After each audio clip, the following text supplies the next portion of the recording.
지난 시간까지는 해상 손해 중 물적 손해에 대해서 학습을 했습니다. 이번 시간에는 해상 손해 중 물적 손해 외에 또 다른 손해로서의 어떤 비용 손해와 배상 책임 손해가 있다고 했는데 비용 손해를 중심으로 학습하도록 하겠습니다. 비용 손해는 크게 손해 방지 비용, 그 다음 구조비, 그리고 특별 비용이 있습니다.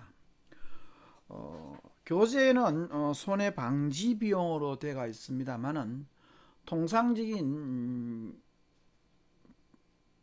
법에서는 손해 방지 및 경감으로 되어 있습니다. 그래서 손해가 발생했을 경우에 통상적으로 손해 방지라고 했을 경우에는 뭐 손해가 발생하기 전에 방지하는 비용이 아니냐라고 오해를 할 수 있는데 손해가 임박하거나 손해가 발생했을 때 그 손해의 규모를 줄이기 위해서 비용이 투하되었을 경우에 이 역시 보험에서 보상하고 있는 비용입니다. 앞서 우리가 물적 손해를 봤을 경우에 구약간의 경우, 특히 신약간은 관계가 없습니다만은 구약간의 경우에 있어서는 손해의 종류에 따라서 보상하지 않는 손해도 있다고 했습니다. 설령 그것이 담보 위험에 기인해서 손해가 발생하고 또 그 손해에 대해서 보상하지 않는 그와 같은 대표적인 것이 단독 훼손이라고 했었죠.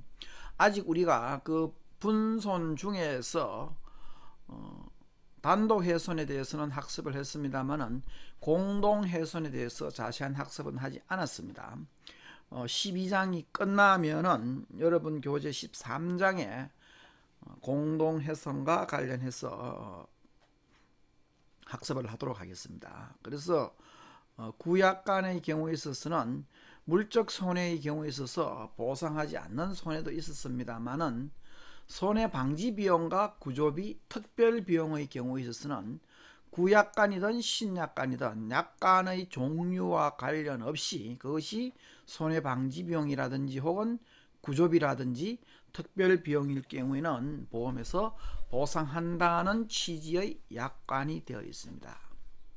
또 특히 뒤에서 학습하겠습니다만은 구조비나 특별 비용 같은 경우는 보험 금액을 한도로서 보상을 합니다만은 손해 방지 비용의 경우에 있어서는 설령 보험 금액을 초과하더라도 이 비용에 대해서는 보험자가 보상을 하도록 약관에 정해져 있습니다. 그래서 이번 시간에는 이 비용 손해의 세 가지 개념을 중심으로 학습하도록 하겠습니다. 먼저 손해 방지 비용과 관련하여서 피보험자에게는 손해 방지 의무를 지우고 있습니다. 통상적으로 피보험자 입장에서 봤을 때 그 위험에서 벗어나기 위하여 보험에 가입하는데 역설적으로 보험에 가입함으로써 오히려 위험스러워질 수가 있습니다. 왜냐하면 인간은 심리적으로 보험에 가입하게 되면 보험에 가입하지 않았을 때보다 보험 목적물의 안전에 대하여 신경을 덜 쓰게 됩니다. 즉 이것을 우리는 보험에서 모랄러 해저드, 소위 도덕적 위태와는 달리 도덕적 위태는 모럴 해저드라고 했는데 모랄러 해저드라고 해서 정신적 위태라고 하죠. 왜냐하면 내가 보험으로서 나 위험에 대해서 커버되고 있으니까 좀 위험 관리에 덜 신경을 써도 된다는 이와 같은 무관심이 소위 정폭될 수 있다는 것을 우리는 정신적 위태라고 하고 있습니다. 그래서 당연히 무관심하게 될 수 있고 또 피보험자가 아닌 보험자 입장에서는 보험 목적물을 직접 관리 통제하여 보험 사고를 방지하고 보험금의 지급을 줄이고 싶겠지만 이것은 현실적으로 어려운 실정입니다. 특히 해상보험에서는 화물이나 선박 등과 같은 보험 목적물이 항상 항해 중에 있기 때문에 보험자가 이를 통제하는 것은 불가능합니다. 따라서 보험자는 피보험자가 보험 목적물의 안전에 관심을 가져서 보험자를 대리하여 손해가 발생하지 않도록 혹은 손해가 더 이상 확대되지 않도록 모든 조치를 강구해 주기를 기대하고 있습니다. 그러나 피보험자는 보험 사고가 발생하더라도 손해를 보상받을 수 있다는 기대 심리 때문에 스스로 손해를 방지하거나 경감시키려는 노력이 더욱 소극적이 될 수밖에 없고, 손해 방지가 어느 정도 가능한데도 이를 방치하여 손해가 더 확대되면 보험자는 물론 사회 전체의 입장에서는 손해라고 볼 수 있습니다. 이러한 연유로 손해보험에서는 피보험자들로 하여금 보험 목적물의 손해 방지를 위하여 최선의 노력을 기울이도록 의무화하고 있는데, 이를 소위 피보험자의 손해 방지 및 경감 의무라고 해서 보험증권상의 손해 방지 약관에 소위 이와 같은 손해 방지 및 경감 의무 조항을 규정해 두고 있습니다.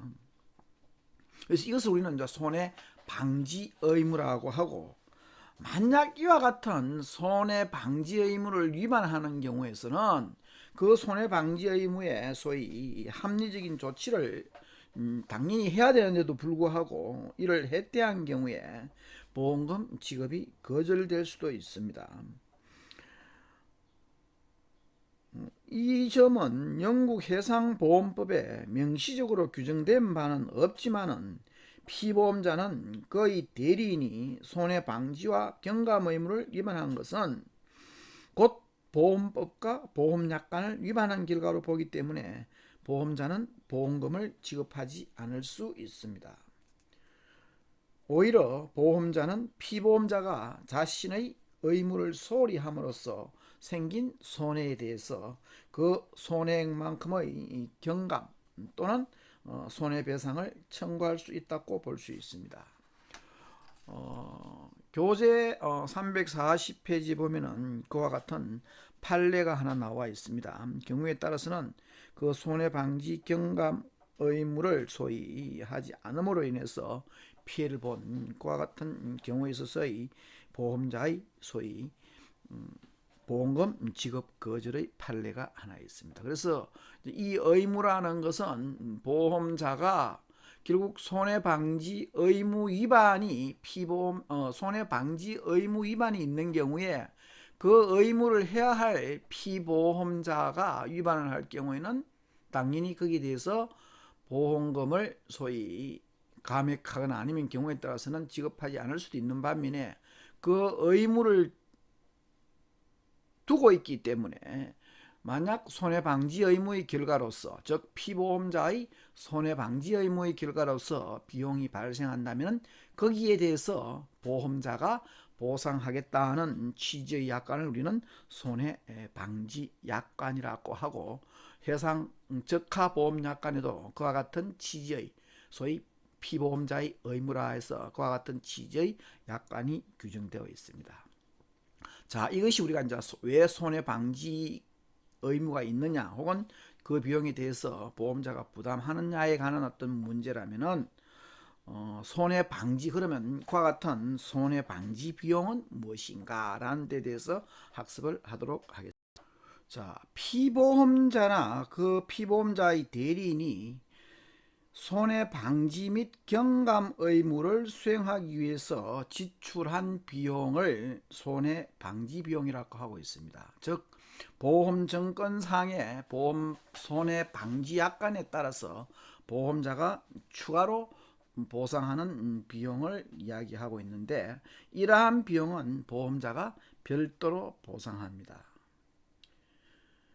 앞서 살펴본 바와 같이 피보험자의 손해방지 의무는 자신을 위한 것이 아니라 궁극적으로 보험자를 위한 의무이기 때문에 피보험자가 그 의무를 수행하는 과정에서 발생하는 비용은 당연히 보험자가 보상해야 합니다. 또한 손해방지 비용을 보상해 줌으로써 피보험자들로 하여금 스스로 손해방지를 위해 노력하도록 유도할 수 있습니다. 즉, 손해방지 비용은 보험증권상의 손해방지 약관에 따라서 보험자가 추가로 보상하는 비용이라고 할 수 있겠습니다. 손해방지 비용을 별도로 보상하게 되면 보험계약에서 보험자가 보상해 주기로 한 최고의 보상금액, 즉 이것을 우리는 보험금액이라고 했는데 그 보험금액을 초과하여 보상하는 결과가 나올 수 있습니다. 그러나 보험 목적물에 대한 보상 책임과 손해방지 비용에 대한 보상 책임은 별개의 것이기 때문에 보험자는 보험금액을 초과해서라도 지급하게 됩니다. 이 점 MIA 상에서도 그 보험 조건이 불문하고 피보험자가 정당하게 지출한 손해방지 비용에 대해서 보험자가 보상하도록 규정이 되어 있습니다. 결국 이것은 피보험자가 손해방지 행위를 시도하다가 실패한 경우에도 그 비용을 보상한다 하는 이유는 결국 피보험자로 하여금 적극적으로 손해방지 행위를 하도록 유도하기 위해서라고 볼 수 있습니다. 만약 손해방지 행위가 실패할 경우 이를 보상하지 않는다면 피보험자나 그의 대리인은 손해방지 행위를 하지 않을 것입니다. 왜냐하면 가만히 있어도 자기들의 그 보험 목적물에 대해서 보험금을 탈 수 있기 때문에, 즉 전체의 보험 금액에 대해서 수령할 수 있기 때문에 굳이 손해방지 행위를 하지 않더라도 소위 손해가 없기 때문에 이 손해방지 비용에 관해서는 소위 목적물 손해 이외에 추가로 보상한다는 취지가 맞을 것입니다. 그래서 소위 보험약관에는 이와 같은 손해방지약관을 통해서 보험자 혹은 경우에 따라서 피보험자의 손해방지 비용을 보상하고 있다고 할 수 있겠습니다. 대부분의 보험증권에는 이와 같이 피보험자의 손해방지 의무를 규정하고 있는 손해방지약관이 대부분 포함되어 있습니다. 자, 우리가 손해방지 비용이라 했을 때 shoe and labor, 자 여기서 shoe and labor clause라 해서 손해방지약관으로 되어 있습니다. 결국 피보험자나 그의 대리인이 취해야 할 손해방지 의무는 해상보험법상의 어떤 의무뿐만 아니라 보험약관상의 의무가 된다고 볼 수 있겠습니다. 지금 우리가 현행 ICC 약관 16조에서도 피보험자의 의무로서 소위 손해방지약관을 두고 있습니다.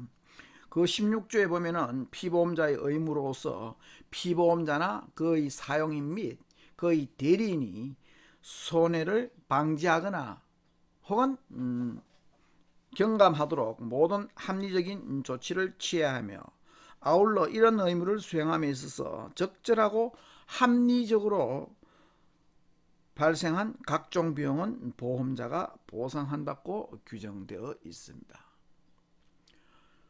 그래서 이것은 손해방지 비용에 대해서 보험금액에 불문하고 손해방지 비용으로 발생한 금액은 전액 보상토록 규정이 되어 있습니다. 이 점 뒤에서 설명할 구조비와 특별비용과는 조금 차이가 난다고 할 수 있습니다. 결론적으로 이야기하자면 구조비나 특별비용의 경우에 있어서는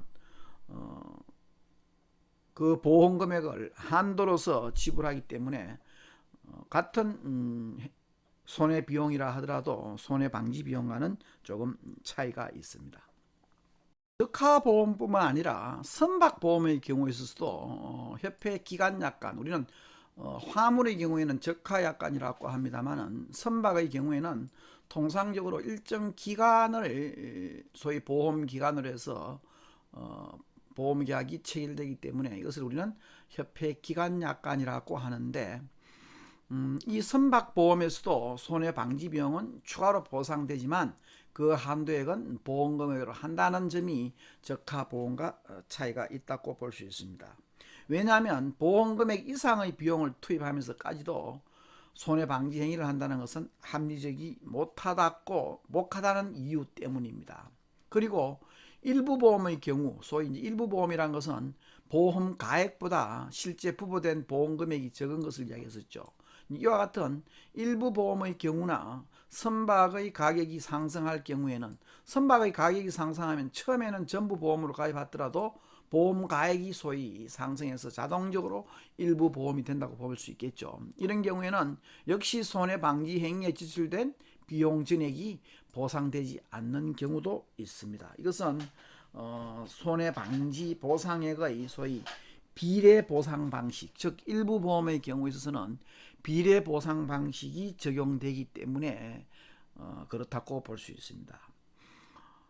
간단한 예를 들어보면 다음과 일부 보험의 경우에 있어서는 비례보상 방식이라고 해서 손해방지 비용에 대해서 정상 가액 또는 보험 가액 중 높은 금액분의 보험 가액, 즉 이제 실제 부과된 금액과 비례하여 손해방지 비용에 대해서 보상을 하겠다는 것이 선박보험의 손해방지 약관입니다. 지금 여기서 뭐 구조비도 동일하다고 이야기했었는데, 여기서 이제 보험 가액이라는 것은 우리가 통상적으로 계약을 체결할 때 보험자와 피보험자가 약정한 선박의 협정보험 가액을 이야기하고 있죠. 그래서 그 협정보험 가액을 이야기하고, 정상가액이라 하는 것은 선박의 실제 시장 가격을 말합니다. 왜냐하면 선박은 그 건조 비용에 따라서 시세에 따라서 가격이 끊임없이 변동을 하기 때문에 이와 같은 상황이 발생될 수 있겠죠. 그래서 대부분 이와 같은 보험 협정 보험 가액 또는 이와 같은 보험 가액은 이 정상 가격에 맞추려고 하지만 그 보험료를 경우에 따라서는 전략하기 위하여 일부 보험을 한다든지, 그 보험 금액이 가령 예를 들면 정상 보험 가액이 뭐 4만 불이라고 했을 경우에 실제 처음부터 들 때 보험 금액은 10,000불에 대해서는 자기가 부담하고 위험에 대해서 3만 불로 보험에 가입해버리면 이 자체가 소위 일부 보험이 되어버리겠죠. 그래서 이 일부 보험의 경우에는 우리가 보통 비례보상 방식이라 해서 그 보험 가액의 보험 금액에 대한 소위 보상을 한다 하는 것을 우리가 피보험 이익의 일부 보험에서도 배웠죠. 비례보상 방식이라고 해서. 그래서 이와 같은 일부, 당연히 이제 일부 보험으로 쓰였던 비례보상 방식이 된다고 보면 됩니다. 실제 그 적용된 예를 보면은 다음과 이 예에서 보도하시피 협정보험 가액, 즉 계약 체결 당시에 선박의 보험 가액이 사령 30만 불이고, 그 다음 실제 보험 금액도 30만 불이고, 그런데 그 보험에 부보되고 나서 그 이후에 보험의 시가가 건조비용의 상승으로 가령 40만 불로 변했는 경우에 선박에 위험한 상황이 닥쳐서 손해방지 활동을 통한 손해방지 비용이 4만 불 지급되었다고 한다면은 실제 이 4만 불이 전부 지급되는 것이 아니라 비례보상 방식에 따라서 실제 금액은 요 정상가액이나 아까 전에 정상가액이나 협정보험가액 중 소위 높은 금액이라 그랬죠. 그러니까 실제 협정보험가액은 3만 불로 적용해버리면 이 4만 불이 다 소위 보상이 될 것인데, 정상가액이 4만 불로 바뀌는 바람에 실제 4만 불의 손해방지 비용을 지불했음에도 불구하고 보험자가 보상하는 금액은 3만 달러가 된다 하는 이런 취지입니다. 그래서 일부 보험이 돼버리면은 처음부터 일부 보험이거나 아니면은 중간에 선박의 가액이 변동하여서 자연스럽게 일부 보험이 되는 경우, 이와 같은 경우에는 소위 비례보상 방식에 의해서 손해방지 비용을 지불을 하고 있습니다. 이것은 적하보험의 경우에 있어서도 마찬가지라고 할 수 있습니다. 그러나 적하보험의 경우에서는 이와 같이 계약 체결의 경우에 있어서 정상가액이 바뀌는 경우는 없습니다. 처음부터 비례 일부 보험이 되어 있는 경우에는 비례 보상 방식이 되지만 선박과 같이 이 보험 기한이 길지 않기 때문에 통상적으로 계약 체결 당시의 협정 보험 가액을 보험 계약이 끝날 때까지 그 가액으로 잡기 때문에 적하보험의 경우에 있어서는 이와 같이 중간에 전부 보험이 일부 보험이 되는 경우는 없습니다. 그러나 선박보험의 경우에는 처음부터 전부 보험이라 하더라도 이와 같이 중간에 이제 이와 같은 선박 가액의 변동에 따라서 일부 보험이 되고, 그죠? 이럴 경우에는 피보험자 입장에서는 조금 손해를 본다고 볼 수 있겠죠. 실제 지출된 비용은 4만 불인데 불구하고 3만 불만 보상을 받기 때문입니다. 자, 이것이 우리가 손해 방지 비용의 보험자로부터 어떻게 보상받나 하는 그런 방식이고, 가령 보았듯이 적하보험이나 선박보험의 경우에서는 이와 같은 손해방지 약관이 규정되어 있습니다. 그러나 만약에 이 손해방지 약관이 소위 누락되는 경우에 과거 보험증권, 구증권의 어떤 이 보험증권에서는 보험증권 자체에 대한 정비가 되지 않아서 간혹 손해방지 약관이 누락되는 경우가 있었습니다. 그러나 그와 같은 약관이 없다 하더라도 피보험자의 손해방지 행위는 결국 피보험자 자신이 아니라 누구를 위하여? 보험자를 위한 행위이기 때문에 설령 보험증권상에 이와 같은 방지 약관이 명시되지 않더라도 손해방지 비용은 보상되었다고 볼 수 있습니다. 연역적으로. 그래서 이 약관의 누락으로 보험자가 만약 손해방지 비용을 담보하지 않으면 피보험자나 그 대리인은 당연히 손해를 그냥 방치하게 될 것이고, 그로 인해서 보험자의 손해부담은 더 커질 수 있기 때문입니다. 그래서 설사 이와 같은 손해방지 약관이 명시되지 않더라도 손해방지 비용은 보상한다고 보는 것이 맞을 것입니다.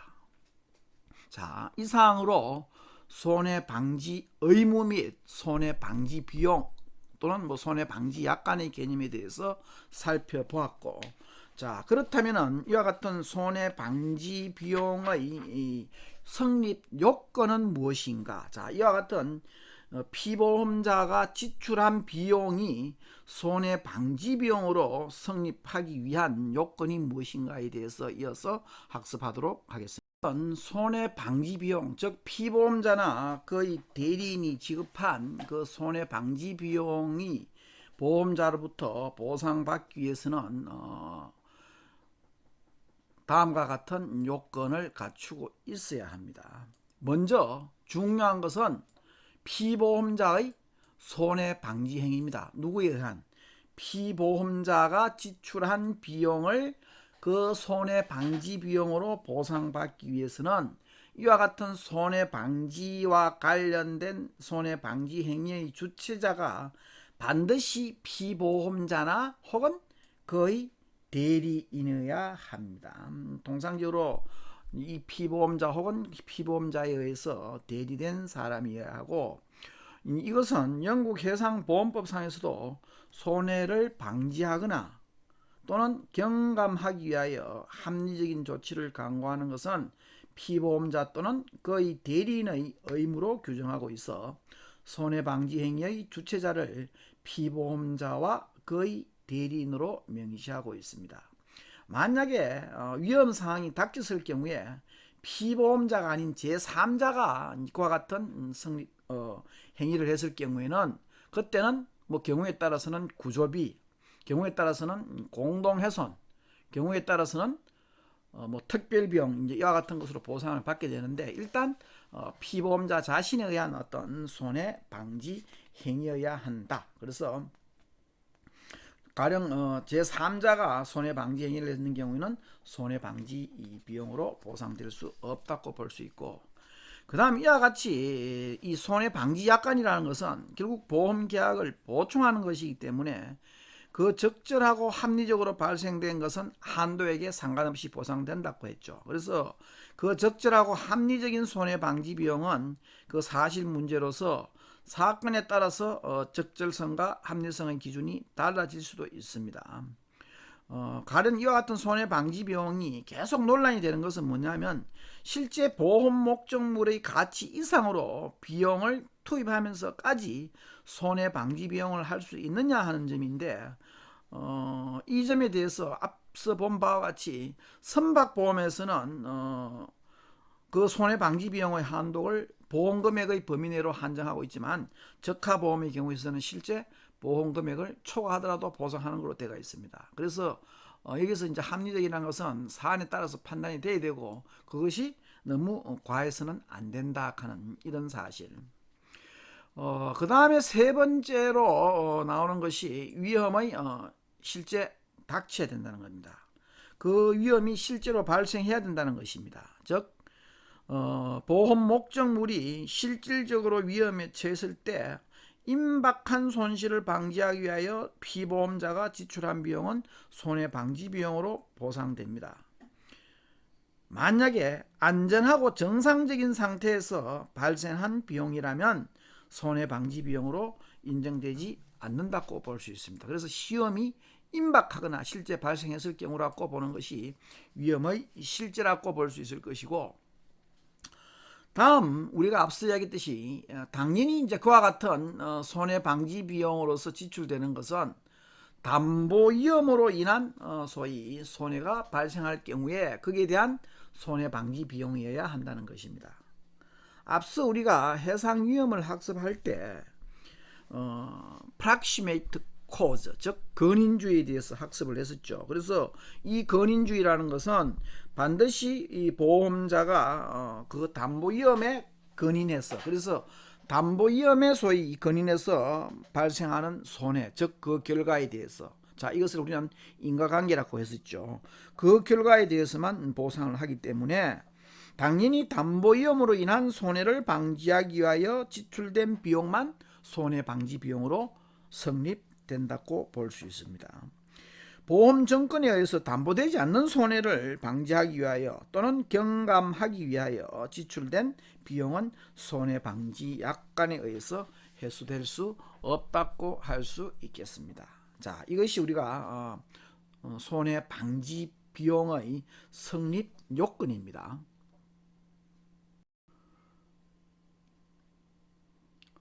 이상으로 손해방지 비용에 대해서 학습을 마치고 다음 시간에는 구조비와 특별비용에 대해서 학습하도록 하겠습니다.